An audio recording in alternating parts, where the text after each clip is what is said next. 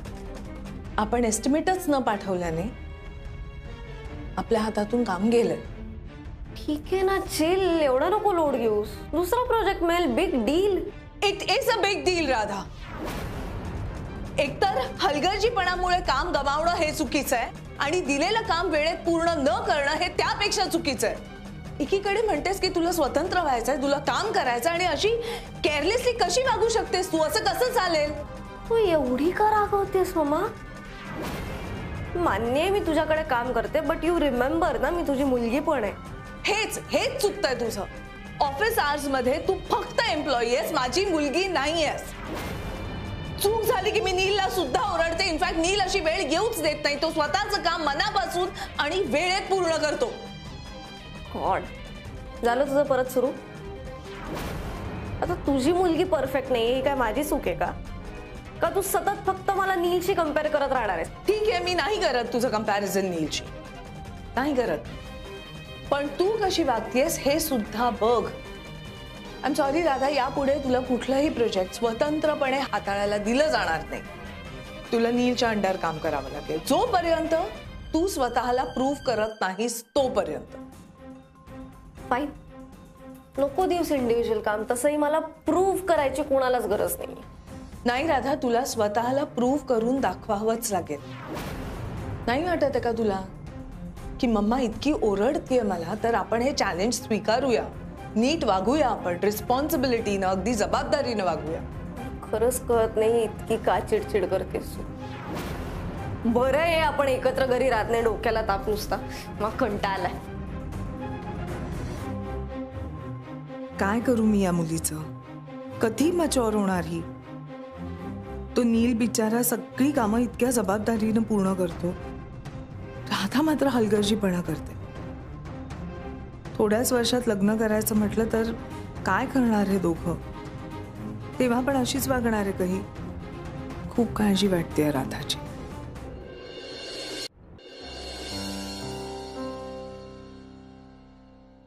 झालं का तुमचं सुरू? तुमच्यामुळे ना स्वतःच्या वाड्यात राहायची चोरी झालीये मला. सारखं आपलं एकच सुचतं, जवळ जवळ करायचं नुसतं. पण त्यात काय? मला तुझ्यावर प्रेम आहे आणि तुला वल्लीवर प्रेम नाहीये, मग प्रॉब्लेम काय? असं कधी म्हणालो मी? सचिन, सिरियसली तू असं म्हणून काहीच होणार नाहीये. वल्लीला तुझी किंमत कधीच कळणार नाहीये. तू उगाच तिच्यावर प्रेम करतोय, तुला काहीच मिळणार नाहीये. खरं सांगते मी, असं नको बघू. मी तुला एक सांगू, तू सिरियसली आता माझा विचार कर. तूच प्रॉफिटमध्ये राहणार आहे. बघ, मला तुझ्या प्रेमाची किंमत आहे. आपल्या दोघांना चांगला जॉब आहे, माझ्याकडे सुंदर घर आहे. बस ना, अजून काय पाहिजे? आपण दोघे एकत्र खुश राहू शकतो. आपण किती लाईफ एन्जॉय करणार नाही का? आणि तसं पण वल्लीचं काय, तिला नेहमी काही ना काही इश्यू असतात. तिला नेहमी पैसे पाहिजे असतात. कितीही दिलं, कितीही केलं, ती कधी सॅटिस्फाय नसते. माझं तसं नाही आहे ना. आपण हॅपी राहू शकतो एकमेकांसोबत. हो ना सचिन? मॅडम, हे जे स्वप्न तुम्ही बघताय ना, तुमच्याकडेच ठेवा. आणि तसं काही होणार नाहीये. तसं म्हणजे कसं? काहीच होणार नाही. का नाही होणार आहे? अरे सचिन, तू असं काय? एक सेकंड प्लीज. तू एक्सेप्ट कर ना, आपल्यामध्ये काहीतरी झालंय आणि ते परत परत झालं तरी काही प्रॉब्लेम नाहीये. अरे खरंच आपण एकत्र खुश राहू शकतो सचिन. Trust me. मॅडम, मी चिडलेलो असतो ना वल्लीवर, तरी सुद्धा दुसऱ्या कोणाचा असा विचार नाही करू शकत मी. तर मला ब्लॅकमेल करताय तुम्ही. ब्लॅकमेल करून प्रेम नसतं मिळवतायत मॅडम. आणि ब्लॅकमेल करत होतात तेवढं बास होतं ना. आता जबरदस्ती तरी करू नका.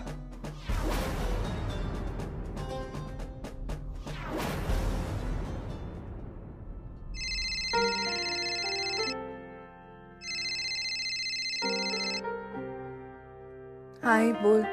काय ग, काय झालं?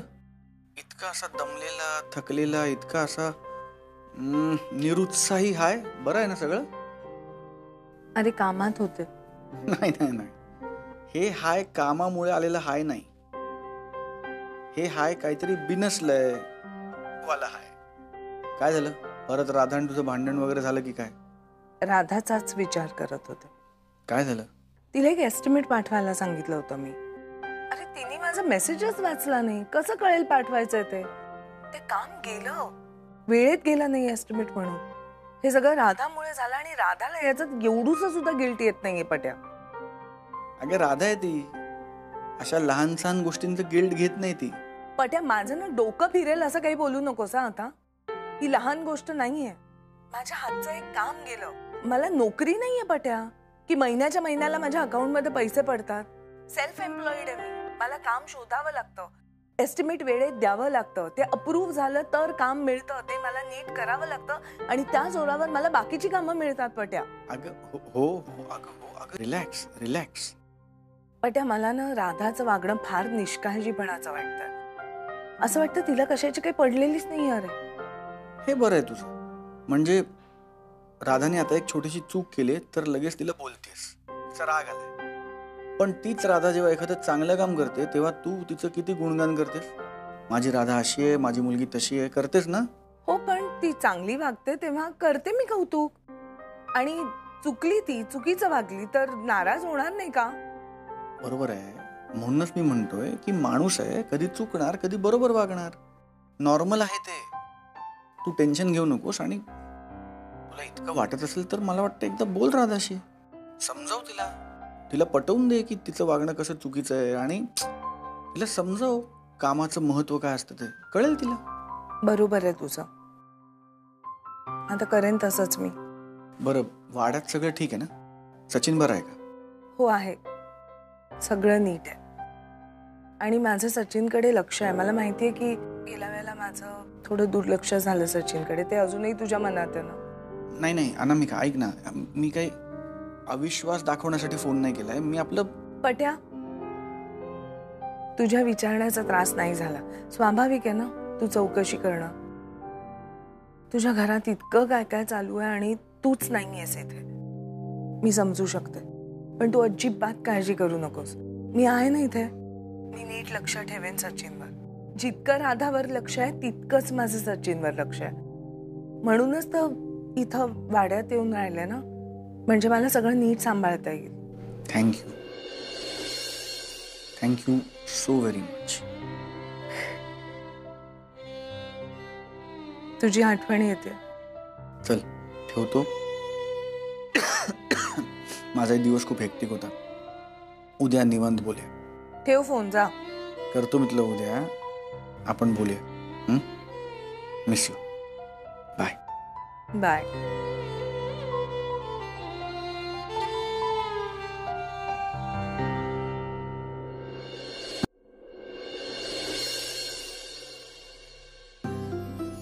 नील, ते रिवाइज्ड एस्टिमेट तू पाठवलंस ना मला?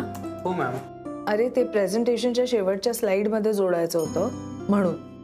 आणि मूड बोर्डच्या 2 इमेजेस त्या चेंज केल्यास, मी मार्क करून ठेवल्या होत्या.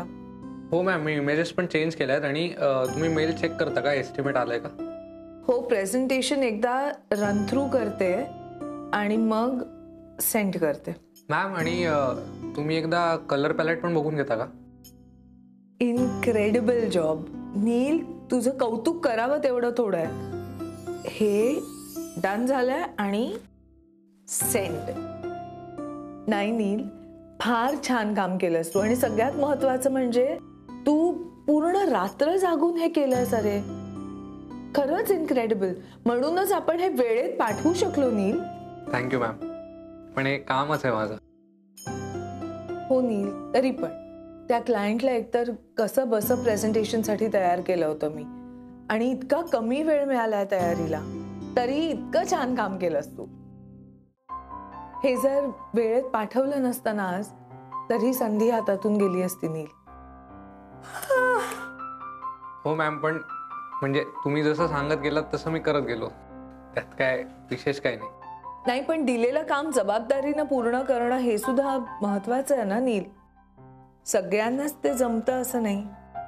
आणि मला खात्री आहे माझ्या ॲब्सेन्स मध्ये मी नसताना सुद्धा जर मी तुला काही काम दिलं तर तू अगदी व्यवस्थितपणे पार पाडशील. Yes ma'am.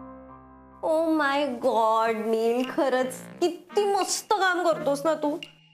आणि तुझ्या मॅम पण बघ ना, हाऊ स्वीट, किती गोड गोड कौतुक करत असतात. ए सॉरी टू इंटरफिअर, पण एक विचारायचं होतं, मी जरा बाहेर जाऊन बसू का? नाही, तुमच्या या ड्रामामध्ये मला असं युसलेस फील होतं, यु नो. असं काय बोलतेस राधा? आणि तुला कुठे काय कोण बोललंय? मग म्हणायची वाट बघत बसू का इकडे? त्यापेक्षा फोन बंद कर, तो गेम बंद कर आणि जरा काम करशील का थोडं? म्हणजे हा प्रश्नच येणार नाही. स्वतःला प्रूव्ह कर की. मी स्वतःला प्रूव्ह करतच होते मम्मा, इनफॅक्ट अजूनही करते. पण ना कधी कधी सतत काम करून करून असं ब्रेक लागतो माणसांना. म्हणजे एका आईचंच एक्झाम्पल घ्या ना. तिला असं आई बनून बनून कंटाळा आला आणि मग अचानक तिने असा ब्रेक घ्यायचा ठरवला. मग 2-2 दिवस घरातनं गायबच काय व्हायची, दुसरीकडे राहायलाच काय जायची, स्वतःच्या मुलीला भावच देणं बंद केलं, you know, things like that. Excuse me, पण कुठल्या आईबद्दल बोलताय तुम्ही? स्वतःच्या मुलीला वेळ न देणाऱ्या आई बाबतीत.